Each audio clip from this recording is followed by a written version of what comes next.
Hi, and welcome to CryptoBiography. I'm your host, Brandon Starr, and this is episode 87, and it's going to be Connections Part 7.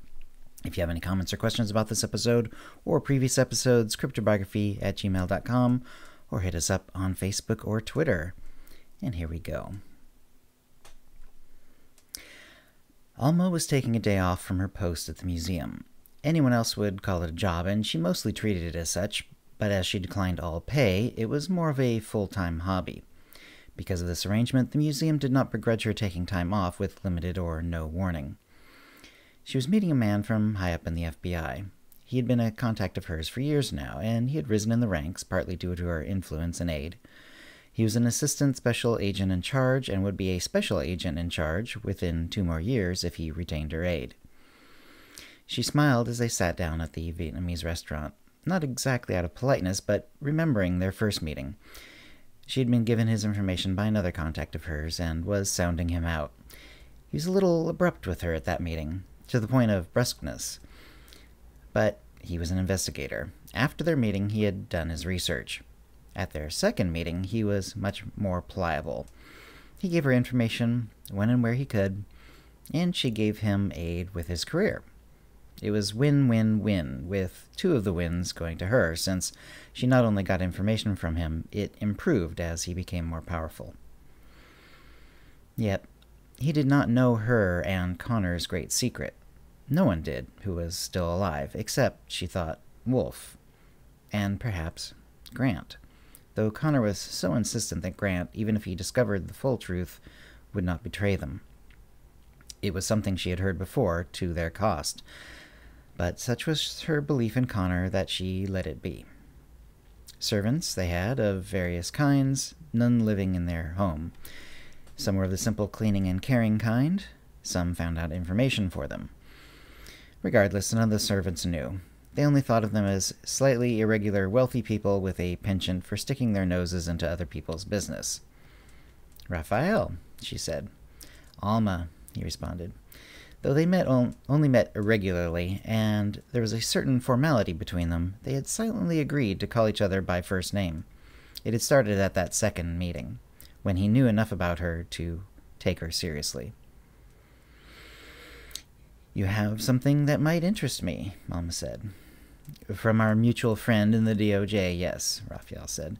Raphael Glory had been vetted by Alma rather more thoroughly than he had been able to vet her, and Alma knew that he was one of those people who could be counted on to try to imply more than he was saying, yet would in the end always end up telling her the truth, if he said anything at all. Here he was trying to imply that they had a closer relationship than they did. But she just ignored that with a bit of a smile. "And what does our friend say?" "They have one for you." That's precisely what they wanted me to say.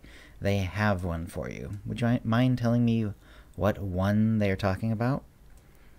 Raphael was a useful contact, but he was not in the particular circle of people who knew that she was seeking people with unusual abilities, or to whom unusual things had happened. "I'm afraid I can't be too specific, just that they have been looking for something for me, and apparently have found it. I will get in contact with them." This explained why Raphael wanted to have a full meeting for such a simple message, she thought. He was hoping to get some information out of her. "I'd like to know more," Raphael said. "I can't get into that," Alma said, "but I'd like to know how your career is going. Is your director still planning on retiring soon?" She already knew the answer to the question, and Raphael, good investigator that he was, took the hint. Her continued aid in his career would be stopped if he continued his current line of inquiry. They had a pleasant meal together, which assured both of them that a fruitful relationship would continue. When it was complete, Alma decided not to wait. She went to the U.S. Justice Department on Alameda, texting on the way to make sure her contact was there and available. She was. Bernadette Lewis ushered Alma into her office after meeting her in the reception area. Lewis was part of the National Security Division, which had quietly started studying the same things that Alma was interested in. They had each helped the other many times in just a couple of years. "You have one for me," Alma said. "Yes, she was brought to us via the LAPD and the Keck Hospital at USC. She caused a bit of a stir. Fortunately for us, I don't think anyone knew what to make of her. or the odd things happening around her. She slid a piece of paper describing the events. Alma read it avidly, her mind already making some leaps. May I see her? Privately? No recordings? Yes, I think it would be best. They walked out the door, Bernadette leading the way. What should I know about her? Alma asked. Yvette Marr. She's from L.A. She was born in Compton, now lives in Van Nuys. Steady job as a receptionist, 32 years old, 2 kids, both girls, 3 and 5. Her mom helps watch the kids when she's at work. I understand they all live in the mom's house. Healthy? Other than what's going on now? Yes. They took an elevator, and Alma considered what else to ask. As they got off, she decided she wouldn't ask anything else. She could get more if she needed afterward. Instead, she focused on clearing her mind so that she could be as objective as possible. The hallway had a number of doors off of it at regular intervals, heavy doors that looked like they could take a hit. Doors that could be locked from the outside. Bernadette knocked on the door. Yvette, may I come in? I brought someone. Yes, a voice said from inside. Even at just one syllable, it sounded cracked and hoarse. Bernadette unlocked the door and they went in. Alma noted that, although Bernadette had control of the situation, she'd acted with deference to Yvette, as though it were her private room. Yvette, this is Alma Rourke. Alma, Yvette Marr. Yvette made no effort to get up, and indeed was cringing away from them. Alma noted that she was wearing latex gloves. Do you need me? Bernadette asked Alma. No, I don't think so. Unless you want her here when we talk? Alma directed at Yvette. Yvette shrugged and shook her head a little. I'll be nearby if either of you need anything, Bernadette said, and left, closing but not locking the door, at least not to Alma's ears. Yvette was upright but in a fetal position on a couch. The room had a single window, heavy with wires through it, though they were several floors up. There was no decoration. There was also a rather functional table and chair near the couch. Alma sat and looked at Yvette. She was black, light-skinned, average height and weight, with hair that was clearly meant to fall in fun ringlets, but currently was messy. She seemed in good health to Alma, as Bernadette had said, though her mental state seemed to be agitated. You a doctor? Yvette asked. No, Alma said. Psychologist? No, Alma said. I work at an art museum. She meant it to be disarming, and it was. Museum? What? I'm not here because of my job. I'm here because of who I am. Who are you? Someone, I think, a bit like you. Alma stirred. She sat a bit more upright and... Yvette stirred. She sat a bit more upright, and her feet came out from the couch cushion, and the toes of her shoes touched the floor. This may have been losing her defensiveness, or it could have been her flight response about to kick in. Alma wasn't sure. A bit like me? Odd things happening to you lately? Your touch causing problems for people, even loved ones? Yvette started shaking, but she managed to nod her head. Her eyes were wide. What happens when you touch someone, Yvette? They all go limp, and they have a fit, you know, like a seizure. And when they wake up, they tell me they had the worst dreams of their lives. I see. What happens to you when this happens to them? I freak out is what happens, Yvette said, apparently a little louder than she had intended. I'm sorry. I get scared. But nothing so dramatic as what happens to them happens to you? No, I'm fine that way. No nightmares or anything. How long do these effects last? A few minutes, usually, though one time I was hugging my older daughter. This was the first time it happened, and I didn't realize it at first. I think the longer I touch someone, the longer it lasts, so that time was over half an hour. Since the first time, does it happen every time you touch someone with your bare skin? Yes. But not through clothes, which is why I guess you're wearing the gloves? Yes. Well, they asked me to. I'm in here alone, so it wouldn't matter if you weren't here. Right. Well, you're a little different from me then. In what ways? I don't make people have bad dreams.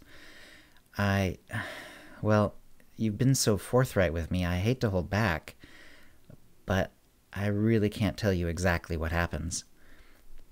Yvette pursed her lips a bit. Alma continued. What I can tell you is that I couldn't control it at first either, Alma said. She instinctively reached out with a hand, not close enough to touch Yvette, but enough to signal that she was friendly.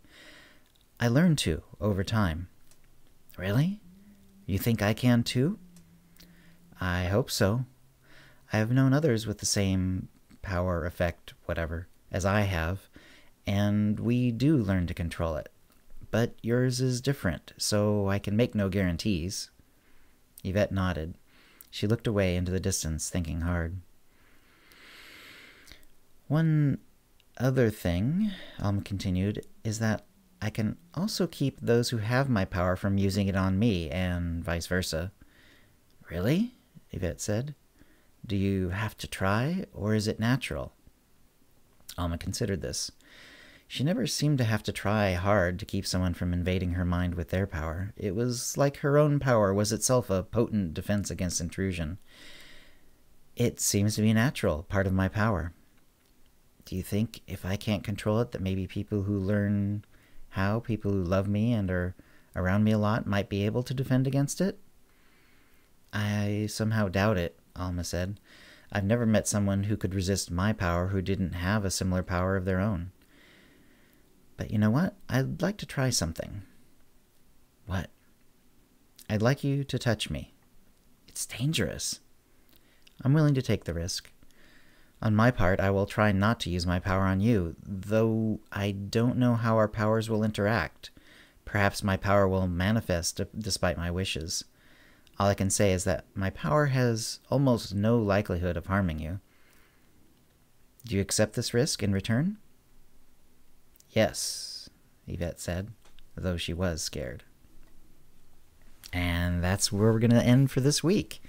So it was interesting to write this time about, Alma, focusing on Alma rather than Connor, and kind of, taking the story in a few different directions.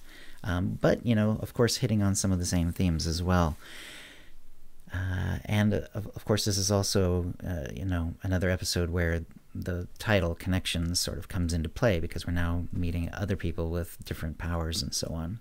Anyway, I'm enjoying it. I hope you're enjoying it too. If you are, please feel free to share us on social media. Give us a like or give us a review. Retweet us, whatever. I appreciate it all. CryptoBiography. If you have any comments or questions about the show, CryptoBiography@gmail.com, or hit us up on Facebook or Twitter. And thanks for listening. Copyright 2019 CryptoBiography LLC, all rights reserved.